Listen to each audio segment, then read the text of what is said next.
85 tonight, lows into the lower 60s. Another warm day on Thursday, highs into the lower 80s with more clouds and a few late showers pushing in on Friday. Tonight, after the premiere of The Mysteries of Laura, starring Deborah Messing, a story ripped from the headlines. The 2-hour SVU premiere America will be talking about. Don't miss it tonight on NBC. And I'm WDEF News Falls Chief Meteorologist Patrick Orr on AM 1240 Hot News Talk Radio. You give us 12 minutes and 40 seconds, we'll give you Chattanooga and the world. News Talk 1240. 12:05 is the time here at Hot News Talk Radio, and we've got breaking news coming in now out of Volkswagen, where the CEO of Volkswagen AG, Martin Winterkorn, has resigned over the emissions scandal.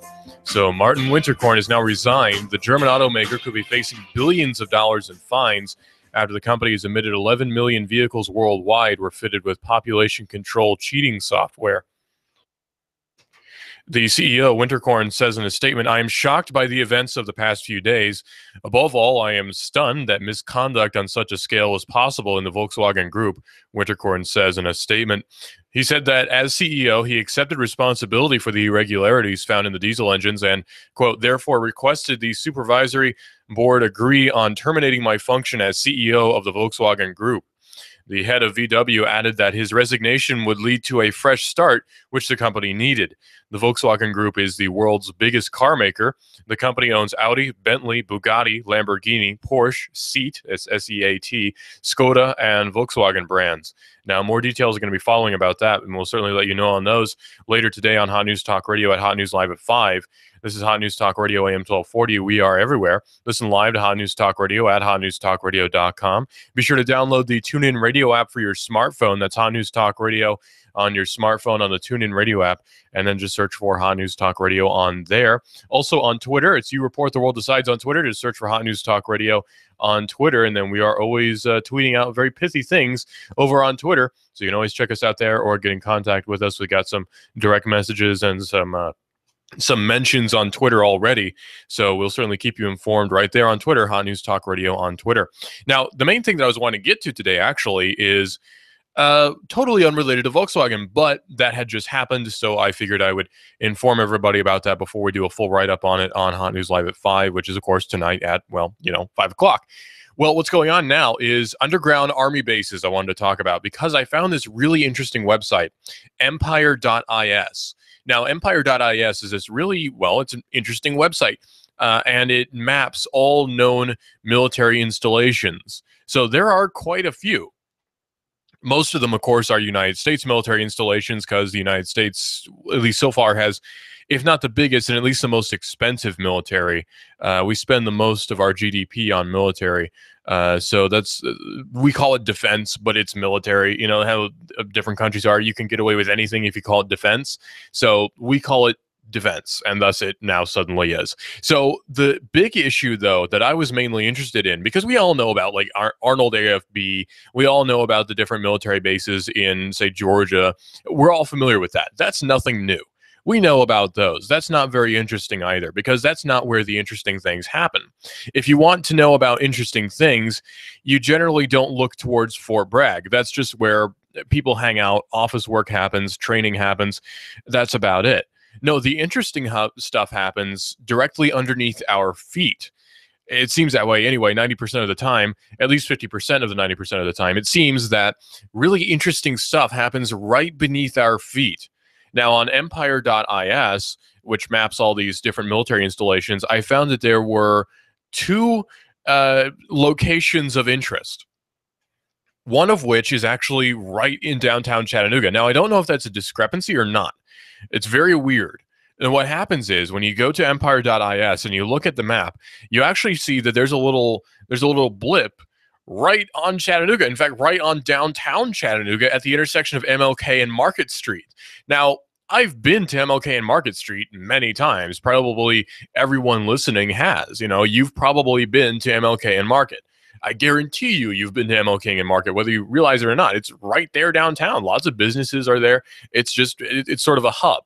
Lots of stuff is there. People meet up at Emerald Kingdom Market. I used to go there all the time back when I had friends who lived downtown. So it's just a location that we all pretty much know about. You can follow Market, of course, to get to the Market Street Bridge. Follow ML King to get to all sorts of cool restaurants and businesses. So at that intersection, you have a blip on this particular map at empire.is. Now, I don't know if that's a discrepancy or if there's actually some sort of military installation right beneath downtown Chattanooga. That would certainly be an interesting development. I hope there's not, because that would mean that if something were to happen, say, to this military base where, say, there's a nuclear reactor having an accident, all of downtown Chattanooga would instantly be irradiated and we'd all probably die. So I don't want that to happen, especially since our studio location is not too far from there. We'll just hope that there's not a military base underneath downtown Chattanooga. Another interesting one is in Tunnel Hill, just south of where I live in Ringgold, at Jordan Street and Main, and that's near what looks like an old factory right near some railroad tracks. Now, that's a very odd one as well, because it is sort of, I don't want to say out in the middle of nowhere, because I don't want to offend anyone who lives in Tunnel Hill, but it's a rural area. Anyone's going to admit that Tunnel Hill is not a very densely populated urban sprawl or anything like that. It's a smallish town, and it's a good town. I've been to Tunnel Hill several times. It's got some really good Civil War history going on there, but overall, it's not like a metropolis or anything like that. So a military base being underneath Tunnel Hill would certainly be an interesting development. Now, this sounds like crazy talk, doesn't it? Oh, military bases beneath our feet. Yeah, right. But actually, it's based in fact. There's no denying that there are, in fact, underground military installations. There's no denying that.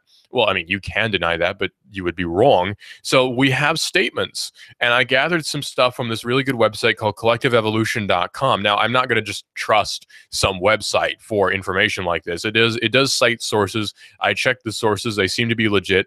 A lot of them are actually .gov sites. So this is all officially on record. Now, of course, anything that's officially on record, you should take with a grain of salt.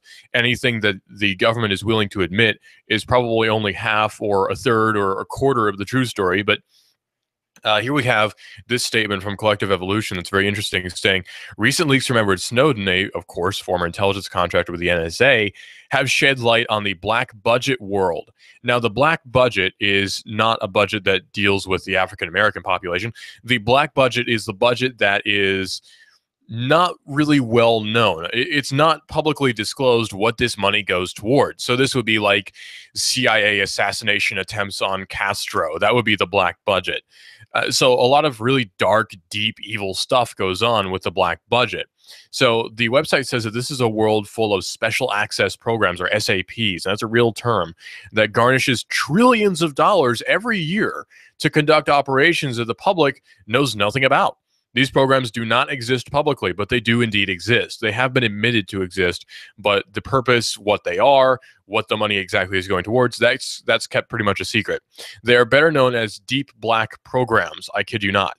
In 1997, now again, that's before some people I know were born, but a 1997 U.S. Senate report described them as so sensitive that they are exempt from standard reporting requirements to the Congress. One aspect of these deep black programs is the development of deep underground military bases, and they can go up to several miles beneath the surface. And this is proven. I mean, they're very public about that bit. It's no secret that there are underground military bases. That's not like some deep, dark secret that they don't want you to know about. It's not something they don't want you to know, to put it in outline terms. But it is something that is not very well publicized. We'll put it that way. Like, for instance, everyone knows that there's a military bunker underneath the White House. Yeah, there's even a bowling alley in this military bunker underneath the White House.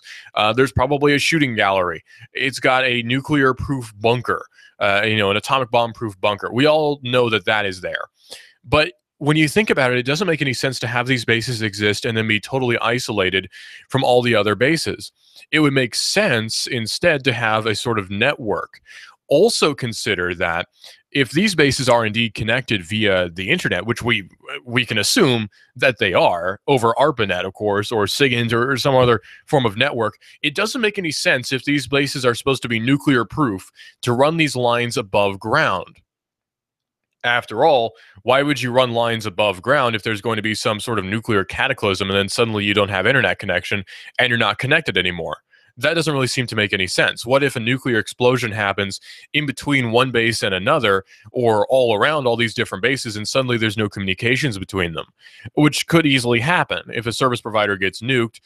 Even though there are safeguards against networks going down, it still is probably going to go down if, say, there's a carpet nuclear bombing of the continental United States. There's not going to be any data connection between these different bases. So the solution to that is, of course, to run lines underground between these different bases. Now, if you're going to run communication lines underground between different bases, while you're at it, you may as well run, say, people movers between these different bases. And if some reports are to be believed, that's exactly what they've done. There may, in fact, be. Now, there's no proof of this. Of course, there's not going to be anyone admitting this, but evidence suggests, we'll put it that way, that there are maglev trains going between these different military installations. Now, I'm not condemning that, outright, because obviously there's military stuff that is highly secretive, that's highly sensitive to what they're going to call national security. So we can understand the motive behind it. That's immediately apparent. But is it really necessary? Of course, it's a question that should be asked. Do we really need to be ramping up for some international enemy that may or may not exist? Do we really need all these resources to fight, say, ISIS or something like that? Or perhaps there's something else going on. What if it's not just military in the sense of blowing people up and killing people? Because we're quite good at that. But what if it's actually intelligence gathering in a way that we don't normally think of as intelligence gathering? What if it's, say, data mining like the NSA does? Where are these NSA bases? There's not really any sort of unified answer to that. So we can't readily point to one location and say, this is where all of the data gathering happens, or this is where satellite launches are planned. We can't really point to any single installation and determine that. So what we can do, however, is assume that these different installations are going to be in nuclear bomb-proof bunkers, which would be the smart move. If it's the smart move, chances are military's done it. Because if there's any governmental agency or any governmental entity that at least somewhat has its stuff together, it's the military, at least on the intelligence side. Now, Congress is really inept. We know that. Congress is very stupid. Congress doesn't know what it's doing half the time. Congress doesn't want to know what it's doing half the time. Congress is simply there to write blank checks for the military half the time, it seems like. So those blank checks have to go towards something. These blank checks aren't just there to exist as some sort of symbolic gesture towards the military. So the money has to be going somewhere. These trillions of dollars have to be going towards something. And all evidence suggests that it's giant military installations, sometimes beneath our feet. It's very disturbing when you think about it. One aspect, they cite a source, so one aspect of these deep black programs is the development of deep underground military bases that can go up to several miles beneath the surface. Now, how do they pull that off? Well, the answer is simple, with giant excavators. Now, this is starting to sound kind of crazy, but military is kind of crazy. So giant excavators are used to, excavate huge amounts of dirt, and possibly they convert that dirt into some sort of plasma or some sort of fine meal, which is then shipped off and sold to gravel companies. Who knows? The dirt doesn't just disappear. It has to go somewhere. Where it goes, who knows? But anyway, all of this dirt is then displaced by a giant excavator, which is then used to build these military bases. Now, this is much cheaper than using standard construction equipment, which is why you don't usually see train loads of, say, backhoes going towards some remote location out in the middle of Nevada. The military utility for underground construction is pretty obvious, saying, I recall years ago studying the matter on the context of American Cold War military strategy. During the 1950s, motivated by fear of Soviet missiles striking American installations and cities, military planners recognized the value of secure facilities deep underground. Richard Dolan in 1987 was Deputy Director of Engineering and Construction for the U.S. Army Corps of Engineers. Lloyd A. Dusha gave a speech at an engineering conference entitled Underground Facilities for Defense, Experience and Lessons. Very bland sounding. In the first paragraph of his speech, he states the following. After World War II, political and economic factors changed the underground construction picture and caused a renewed interest to think underground. As a result of this interest, the Corps of Engineers became involved in the design and construction of some very complex and interesting military projects. Although the conference program indicates the topic to be underground facilities for defense, experience and lessons, the writer says, I must deviate a little because several of the most interesting facilities have been designed and constructed by the Corps, and those actual constructions are classified. So it's not illegal to mention that, say, there are underground military bases. That's not like a classified subject, but where they are and what the purpose is tends to be sort of classified. And if you mention these sorts of things, your brake lines might get cut and you might end up getting in a fiery car crash, if you get my meaning. So it's a very sensitive topic in the military that there are, in fact, underground installations. What they're used for, who knows? Now, uber patriotic people may say that, well, we don't need to know because these devices and these different installations are used to fight our enemies, both foreign and domestic, and yada, yada. But I'm a naturally curious person. I don't really care about national security. So I want to know, what are these bases for?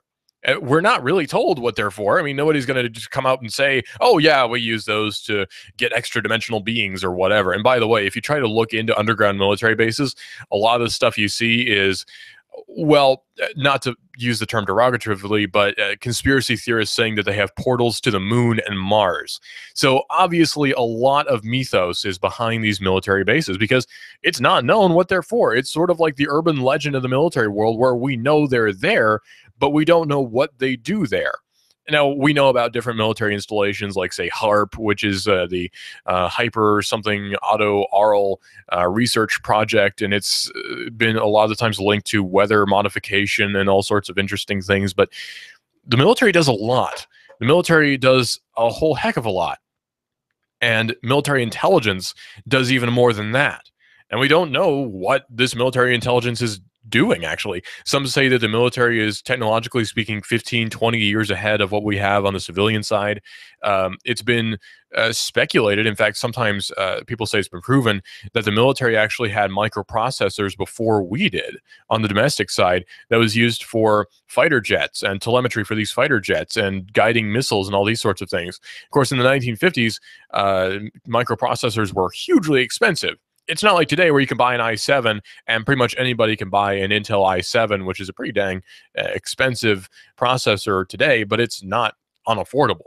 You know, I could buy an i7 right now if I wanted to. I just don't have that in my budget, but I could technically buy one right now. And that's one of the more powerful civilian side processors you can buy next to, say, the Intel Xeon. But Chester Frost, interestingly enough, used to house the Volunteer Army Magazine and Munitions Plant.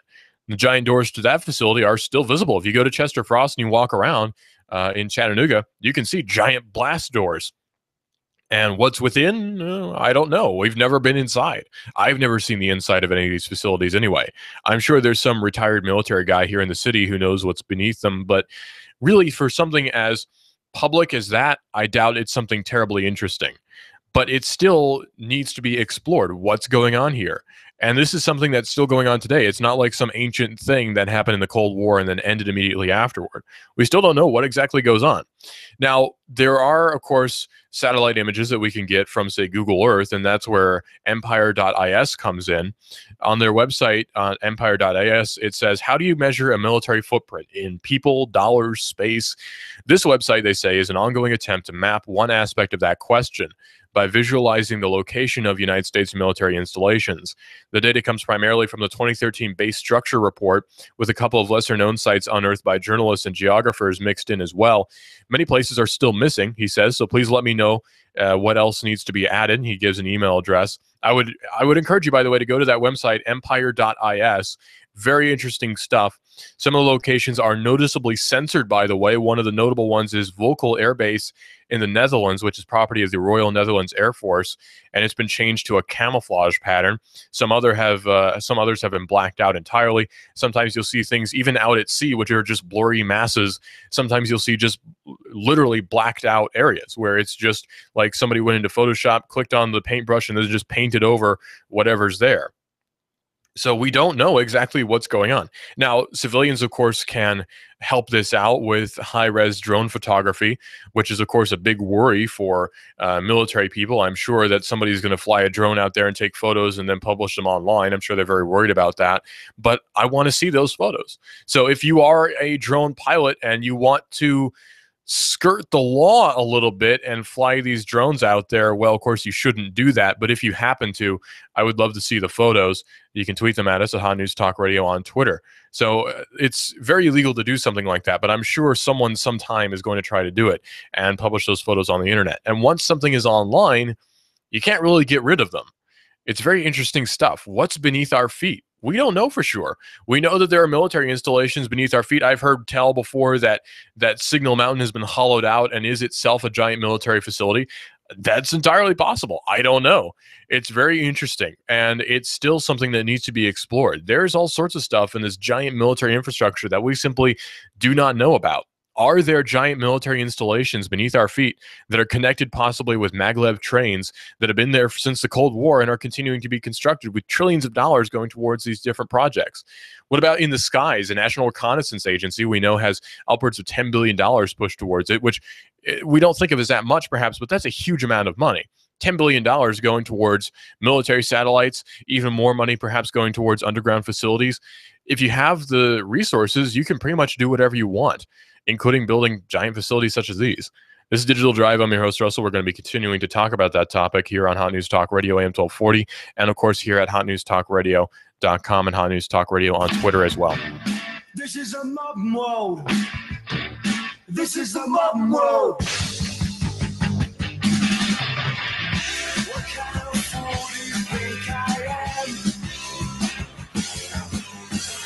You think I know nothing about You give us 12 minutes and 40 seconds, we'll give you Chattanooga and the world.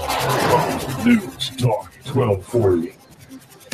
Sky Aerial Services uses advanced drone technology to give you a better perspective and depth of your property and project. We offer aerial photography and video for your business, farm, home, or advertising campaigns, as well as editing services to complete the experience. Call us at 423-521-0284 and see how we can help you tell your story about your business, property, or project. We work with real estate professionals, both commercial and residential, developers, engineer inspectors, surveyors, ad agencies, auto and boat dealers, mapping services, insurance inspectors, corporate marketing, charity events, weddings, and photographers. Our consultation is free. Call 423-521-0284. That's 423-521-0284, or visit our website, skyaerialservices.com. Sky Aerial Services. The sky is our limit. Here you are, working to keep your customers happy and to manage your cash flow. IRS problems are the last thing you need, but here they are, flapping about you like vultures. Get help from Eric Pelton and his team of accountants at E.J. Pelton Company. Audits, letters, proposed return changes, 1099s, penalty threats. Pelton Tax Resolution Services brings peace of mind and helps you keep more of what you've earned. EJPelton.com. Offices on Brainerd Road and in Soddy Daisy, just north of the Bilo. That's EJ Pelton. Call 622-3156. Think ahead, 622-3156. We've got a table here at Delia's in Soddy Daisy, ready to delight in a plate of authentic Mexican food. Delia's spreads a rich selection: loaded nachos, crazy chicken, homemade tamales, maybe the enchiladas with beef, chicken, pork, quesadillas. Every dish beautifully pictured on the menu to help us decide. Join us for lunch or dinner. We're at Delia's in Soddy Daisy on Dayton Pike near the Thrasher Light. Here's dinner. Delia's uses the freshest ingredients, cooked to perfection. Nachos, homemade. Delia's open every day except the Lord's Day. For lunch and dinner, treat yourself to Delia's genuine Mexican food. In Soddy, call 521-7145. That's 521-7145. Hi, I'm Rebecca Costa, host of the Costa Report, every Sunday at 9 a.m. My guest this week is former Congresswoman and candidate for the presidency, Miss Michelle Bachmann, who'll be here to talk about just how big a role beliefs play in forging public policy. Don't miss the always controversial Michelle Bachmann this Sunday at 9 a.m. on the Costa Report on AM 1240 Hot News Talk Radio. This is America Now with Meghan McCain. Al Gore running is crazy. You're flying around in your private jet all over the world, and you want average Americans to care about the environment. Don't you think you should be doing your part as well? Meghan McCain, weekdays at 7 p.m. You give us 12 minutes and 40 seconds, we'll give you Chattanooga and the world. News Talk 1240. Hi, I'm David Tulis, inviting you to make the move with me 9 to 11 a.m. weekdays here at AM 1240 Hot News Talk Radio. The David Tulis Show, featuring Nooganomics.com for Chattanooga and beyond. 9 to 11 a.m. weekdays. Hot News Talk 1240.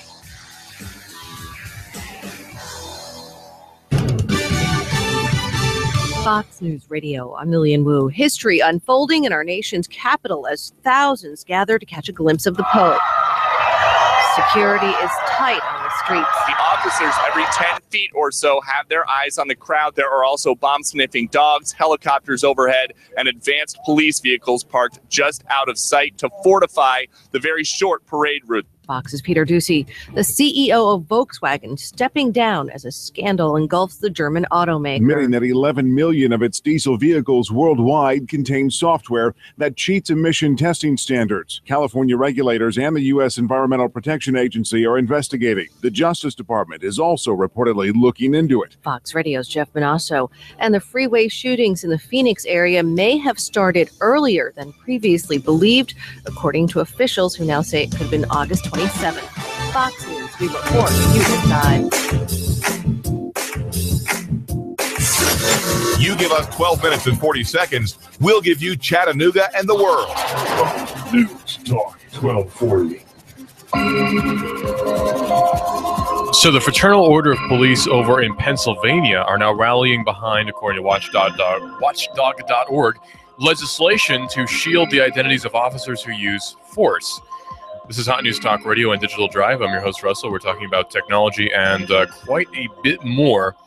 They're now citing a need to protect the officers from retribution and a public that's quick to rush to judgment, according to these reports from Watchdog.org. Now, this is interesting to say the least, because this is going against a trend that we've been seeing where there's been a lot of, how should I say this? There's been a lot of attention called towards actions of police using force. Now, that's fine and dandy, actually, if you were to ask me. Objectively, of course, we certainly like these reports as news people here at Hot News Talk Radio. We like it when there's accountability. We like it when a news story in general gets put out there, because we need to have more accountability on the police, and we also like to report on different things that happen. So this doesn't really hurt the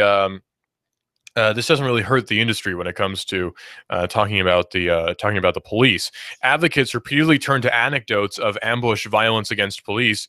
A sheriff's deputy fatally shot while pumping gas in Texas. 2 New York City officers gunned down, and a Pennsylvania state trooper killed by survivalist Eric Frayne about this time last year. Now, these are certainly terrible things. We don't like it when anyone gets killed, right? Like a murder is a murder. No matter who commits that murder, a murder is a murder, and it certainly needs to be called out. And if, say, a policeman commits a murder, that needs to be addressed. If a regular civilian commits a murder, even against a policeman, that needs to be addressed as well, because it's not a good thing when this happens. I'm certainly someone who's an advocate for police accountability, but that does not mean that I'm an advocate for police death by any means. I am against murder. One of the golden rules, of course, biblically, is thou shalt not kill. And I am totally for that, even when it's someone who I may be an advocate against, even if it's a policeman. Because, believe it or not, death is sort of the final answer to a problem, and that's not a solution that we are working towards, right? There are solutions other than simply killing the person in question. Now, that's a gung-ho way to do things, is to kill somebody, but that's not the legal way to go about things, and that's certainly not the biblical way to go about things. There needs to be a trial. So, say there's a grievance between a citizen and a cop. Killing the cop is not the way to solve that problem. Because, believe it or not, there's a court system that tends to function somewhat okay. You can always appeal up to a higher power. You can appeal all the way up to the Supreme Court if you want to. So it's not like you're stuck in county court or anything like that if your grievance is with a sheriff's deputy. So there are solutions to these problems that don't involve shooting somebody else or stabbing somebody else or killing another human being. That's the last thing that we want to have happen, of course. So that having been said, giving special protections to people who are sometimes the harbingers of this violence is not something that we want to happen either. Les Noory, who's president of the Fraternal Order of Police in Pennsylvania State Lodge, says we're in a different world than it was back even just a few years ago. He says because of that, we have to make sure that the men and women who are out there putting their lives on the line every day in the protection of others are protected. Now, these people are pretty well protected. The Fraternal Order of Police is one method of protection that police receive. They also are allowed to carry handguns everywhere they go while wearing uniform. So that's a wonderful protection that they get from threats against their person as well. So it's not like there's no method of protecting police. That's simply not the case. Well, John McNesby, who's the president of the Philadelphia Fraternal Order of Police Lodge 5, spoke out at Monday's rally for a bill that would shield the names of officers who use force. Now, hold on. Wait a minute. If I were to, say, go walking down the street and punch somebody in the face, that would be a news story, and my name would be released. If I were arrested, my name would be a matter of public record. So if a policeman does exactly the same thing, not that all of them do, but assuming that that were to happen, shouldn't his name be put out there for the public to see? The bipartisan proposal, now notice that, bipartisan proposal, would allow the release of an officer's name only when criminal charges are filed in connection to the use of force or the discharge of a firearm. The bill is then built on the premise, a flawed one according to watchdog.org, according to experts and some national statistics as well, that policing has become more dangerous amid public backlash after high-profile instances of use of force, especially against unarmed black men. Now, we've been seeing as a trend that violence against police has actually been going down and is in fact at an all-time low. So there doesn't seem to be a trend of violence against police that we've been seeing. There doesn't seem to be a trend of increase of violence against police. That's simply statistical fact. So how then can we say that police need extra protection now? Police need more resources, or there's somehow a war against police? Because by all accounts, we're not really seeing that. And if there was, I would certainly be saying, well, police need to, this needs to be something that needs to be looked at, right? That there is violence against police, and this is something that needs to be addressed on the public forum. But there doesn't seem to be that, according to at least some of the statistics that we've been seeing. Seth Stoughton, who's an assistant professor of law at the University of South Carolina, has tracked statistics from the FBI. Now, this is official statistics from the FBI, and the FBI is probably not going to be anti-cop, that show policing has actually gotten safer and less lethal since violence against officers peaked back in the 1970s. Despite a slight uptick in clear cases of ambush killings that we have been seeing recently, still, if you look at the broader picture, police killings have been on a net decline since the 1970s. At the end of 1980, the 10-year average of officers feloniously killed each year was almost 115.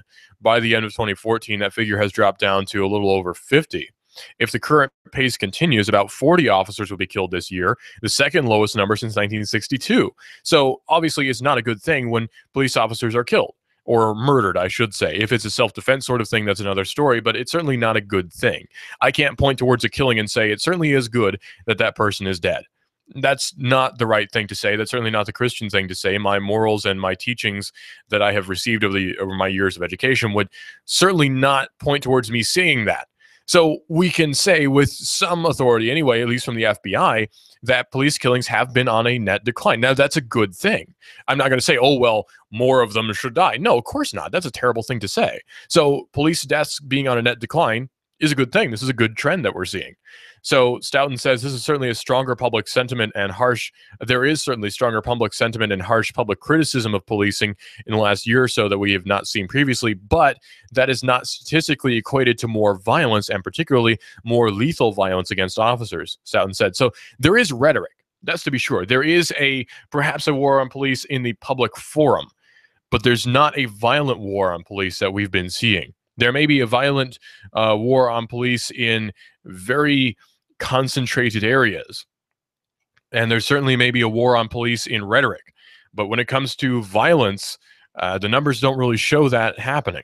And that's just statistics. If there was a war on police legitimately with statistics and with records to back it up, you bet I'd be reporting that. But if that's not the case, then I can't really say that there is one. People say that there is a broader war on police, and they may have their reasons for saying that, but statistics don't really show that. There is certainly a stronger public sentiment, though, as Stoughton says, and that certainly does seem to be the case. A former police officer himself, Stoughton says that large agencies such as the Los Angeles Police Department do disclose identifying information promptly after shootings, and no department has reported that officers were subjected to violence because of their names being publicized. In fact, even the person who's been involved in the shooting death of Eric Garner or rather, I should say, the shooting death of the person over in Baltimore. Pardon, Eric Garner was put in a chokehold, but the person in Baltimore, no harm has come to him as far as we can see. So that's not a trend that's continuing. I mean, the person who has like a #1 target on his back hasn't seen any violence put against him since the death of Michael Brown. That's the name I was looking for, Michael Brown in Baltimore. So even someone who would be a prime target for violence against a policeman, we haven't actually seen that. So Stoughton himself is a former police officer, and he says that people who have had their names released, policemen who have had their names released following a violent crime, haven't actually seen any violence put against them.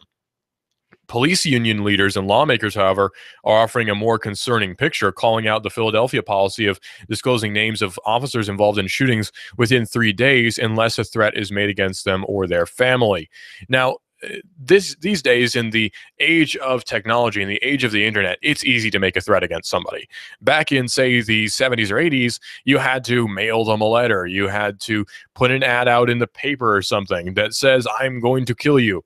Nowadays, though, in the age of the internet, it's so much easier. And really, most of it is probably not backed by any sort of physical threat. You might say on Twitter, say, I'm going to kill Officer X, and that's probably not going to actually happen. I'm going to throw a brick at Officer X next time I see him. And that's probably not actually going to happen. That's simply rhetoric on Twitter, and that can be addressed. But overall, we're not actually seeing a net increase in violence against police. Whatever the rhetoric may be, we're not actually seeing any physical manifestation of that rhetoric. And that's something that needs to be known, because they may talk about war on police. And again, that might happen in discourse. But in terms of physical threat, we're really not seeing that. Again, this is breaking coming out of Germany. The CEO of Volkswagen has resigned over this emissions scandal. The German automaker could be facing billions of dollars in fines after the company admitted 11 million vehicles worldwide were fitted with a pollution control cheating software, according to some of these reports from the EPA, saying, I'm shocked by events of the past few days. Above all, I'm stunned that misconduct on such a scale was possible in the Volkswagen Group, Winterkorn says in a statement. He also said that as CEO, he accepted responsibility for the irregularities found in the diesel engines and therefore requested that supervisory board agree on terminating my function as CEO of the Volkswagen Group. Now, Winterkorn, in his favor, probably is going to be getting a nice severance package, perhaps, or at least has enough saved up to live comfortably. He seems to be in his later years, so that's good for him. But the head of VW added that his resignation would lead to a fresh start, which the company needed. The Volkswagen Group is the world's biggest car maker. The company owns Audi, Bentley, Bugatti, Lamborghini, Porsche, Seat, Skoda, and the Volkswagen brands. So more details are going to be coming out about that, and we'll talk more about that on Hot News Live at 5, here on Hot News Talk Radio every weekday at 5 o'clock. Right here, Hot News Talk Radio AM 1240 and hotnewstalkradio.com. Also coming up immediately after this is Clutch with Keon Rose. Talks about our sports events going on, and he's our resident, sports expert right here on Hot News Talk Radio AM 1240. He knows as much about sports as I do about computers, and that is certainly saying something, I hope. So he's on right here on Hot News Talk Radio AM 1240 and hotnewstalkradio.com every weekday at, 1 o'clock all the way up to 2. It does an hour-long show, very good at it. On Ars Technica, we're seeing an interesting story about a former policeman who's getting 2 years in prison for teaching clients to beat polygraphs. Now, that's certainly funny. 69-year-old former Oklahoma police officer was released, or rather sentenced, I should say, on Tuesday to 2 years in prison for training clients to successfully cheat on lie detector tests. Now, it's worth noting that polygraph tests are not actually admissible in court, so that should be thrown out there. Douglas Williams pleaded guilty in May to 5 counts of obstruction of justice and mail fraud in connection to his now defunct polygraph.com website and consulting business. According to an indictment, Williams instructed customers how to beat lie detector tests given during national security, federal, state, and local employment suitability assessments for international or either internal federal investigations. On a YouTube video, Williams reportedly told potential customers that I can teach you how to pass, nervous or not, no matter what. He also says, remember, failing to prepare is simply preparing to fail. Good point. According to court documents, the government says that he told the following to an undercover agent, I've taught a lot of these guys. In fact, there's a lot of government agents, FBI, Secret Service, NSA, all of those alphabet agencies that have already retired that I taught years ago. And I know what I'm doing. and will pass you with no problem, he says in his videos. This isn't the first polygraph cheating prosecution that we've seen. In fact, an Indiana man was accused of offering similar services and was sentenced in 2013 to 8 months in prison. Now, 8 months comparatively is not that bad, I guess. It's certainly better than 20 years for dealing out marijuana, so that's not bad. But polygraphs were invented in 1921. The results generally are not admissible in court. Discussions on how to beat them are also online. So they are not infallible. Polygraph devices are not something that should be admitted in court. I really don't think that. Polygraph devices seem to be not 100% accurate, especially if you can cheat them like this gentleman is showing people how to do, allegedly, of course. So I want to know. Please tell me, how do I beat a polygraph device? Because that would be so fun to know. It's sort of like lock picking, where I'll probably never have to pick a lock. But if something were to occur and I needed to, I could. I've done it before. It's not hard. It's also not illegal if you own the lock yourself. Knowledge is not illegal, despite what some may say. Knowledge is not illegal. In fact, you should be as well informed as possible. That's why I'm here. I want you to know as much as you possibly can about all that's going on in the world. And again, that's why I'm here, to offer a little bit of perspective, to tell you what's going on, because that's a very important thing, especially in the age of information, in the age especially of disinformation. What is true is what's important. And that's what I want you to know. So documentarian has wiped out Warner Brothers' $2 million per year royalties that they've been getting on Happy Birthday. Yes, in fact, the old Happy Birthday song was copyrighted, but more than 2 years after a documentary filmmaker challenged the copyright to the simple lyrics of the song Happy Birthday, a federal judge has ruled that that copyright is invalid. Now that's huge. That result could undo Warner Chappelle's lucrative licensing business around the song, once estimated to be about $2 million a year. The company is likely to appeal to the ruling to the U.S. Court of Appeals for the Ninth Circuit. Still, though, if that decision stands, Happy Birthday is public domain, and that's huge. That's a huge deal. If public domain is in fact ruled for this Happy Birthday song, maybe we can actually see it in movies. Who knows? It used to be they always did for He's a Jolly Good Fellow, which I've never seen anyone actually sing at anyone's birthday, at least not mine. Maybe people don't think that I'm a very jolly fellow. That could be. I'm not very chipper most of the time, so maybe I'm not a jolly good fellow. But nevertheless, I've never seen anyone actually sing the For He's a Jolly Good Fellow song at my birthday. Everyone sings Happy Birthday, which technically could be illegal, because that means that we might actually owe Warner Brothers some royalties. Hopefully not. Well, more than 2 years after a documentary filmmaker released that documentary about it, seems that that's going to be overturned. U.S. District Judge George King held that the two sisters who authored the song, Patty and Mildred Hill, gave the melody and piano arrangements to Summit County, which was eventually acquired by, or rather, Summit Company, I should say, which was eventually acquired by Warner/Chappelle. But King wrote that there's no evidence that they ever transferred a copyright on the words. So defendants ask us to find that the Hill sisters eventually gave Summit Company the rights to the lyrics to exploit and protect. But this assertion has no support on the record, King writes. The idea that any of the Hill sisters' deals with Summit resulted in a transfer of copyright in the lyrics is implausible and unreasonable, the judge says. The lyrics of Happy Birthday are actually based on an earlier children's song titled Good Morning to You. And there's a wide arrangement that the Hill sisters sold, wide agreement, I should say, that the Hill sisters sold Good Morning to You along with other songs to Clayton Summit in 1893. Good Morning to You has the same tune as Happy Birthday, and its lyrics are good morning to you, good morning to you, good morning, dear children, good morning to all. That's very simple. Probably something that a school teacher would hum while allowing the kids into the classroom. Innocent little song. The origin of the Happy Birthday lyrics is still unclear, but they were written after Good Morning to You. We do know that. Newspapers reference the singing of a Happy Birthday song in 1901 and 1909, and Happy Birthday appeared in a songbook in 1911 without crediting anyone for the lyrics.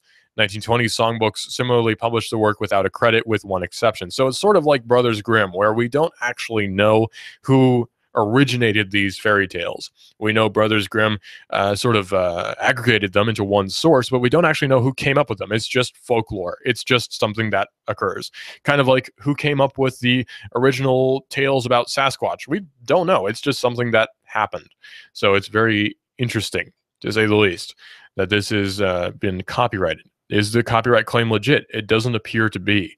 So it's very interesting to see how this is going to be following. And we'll certainly follow it here on Hot News Talk Radio AM 1240 and at hotnewstalkradio.com, but especially on Digital Drive, where I'll be telling you more about the happy birthday copyright, especially if it gets overturned permanently. I'd certainly love to know that.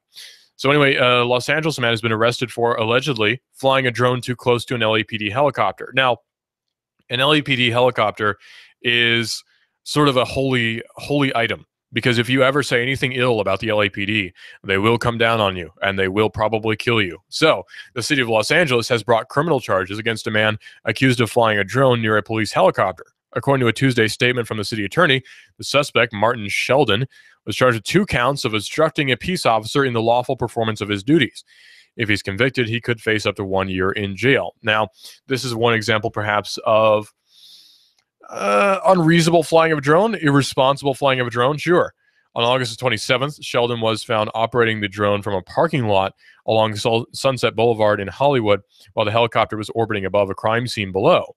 Officers on the ground were involved in a search for a suspect with a deadly weapon, and because the drone allegedly flew too close to the helicopter, it had to make an evasive move and break off its search for the suspect on the ground, probably over-exaggerating what actually happened. Using a drone to interfere with a police investigation places our officers and the public at serious risk, yada yada, the city attorney says, random stuff like that. The criminal charges come just 1 day after the Federal Aviation Administration told Ars Technica that it would be investigating a situation in nearby Pasadena after a drone apparently crashed and hit a baby at an outdoor movie screening. They still have those? Sheldon has a scheduled hearing next month. We'll tell you more about that as soon as the screening, or rather the investigation, is finished, because we don't know yet what exactly happened. The investigation is not yet complete. Now, it seems like the LAPD might be overstating the seriousness of the situation, because a drone knocking into a helicopter doesn't seem like that big of a deal. I don't think that that sort of thing would cause a helicopter to burst into flames and crash into the ground like some sort of Arnold Schwarzenegger movie. But it certainly is a serious situation. It's not something that should happen, but it's something that's a little bit frightening, I guess you might say.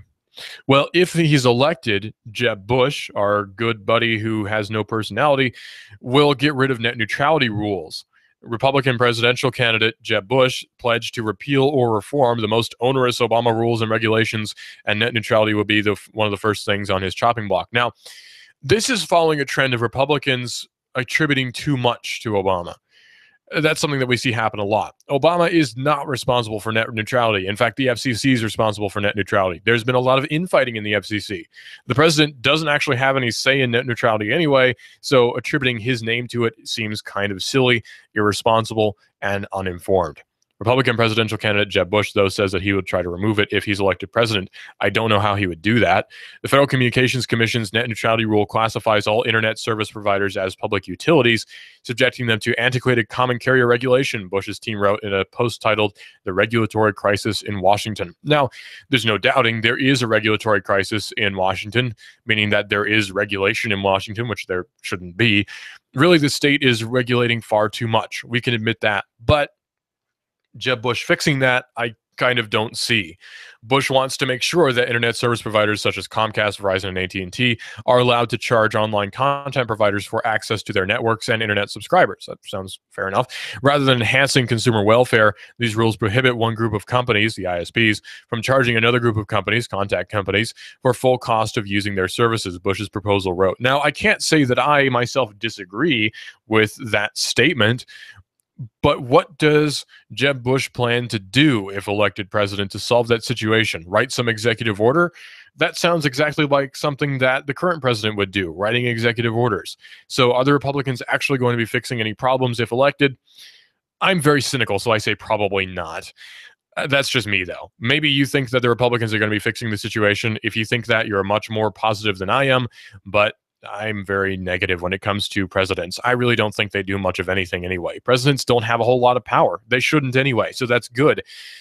But when a president becomes elected and says, I'm going to solve all the world's problems, that can't happen. There's Congress in the way. There's agencies in the way. President doesn't actually have that much power. Simply a figurehead most of the time. Executive actions are few and far between, actually. President Bush wrote a lot more than the current president has, so go figure. This is Hot News Talk Radio AM 1240, though. We are everywhere. Listen live to Hot News Talk Radio on hotnewstalkradio.com. Of course, you can tune in on AM 1240, which is probably how you're listening to us now. Also, get the TuneIn Radio app for your smartphone and search for us that way as well. Coach Keon Rose is up next right here, Hot News Talk Radio. This is a mob mode. This is the mob mode.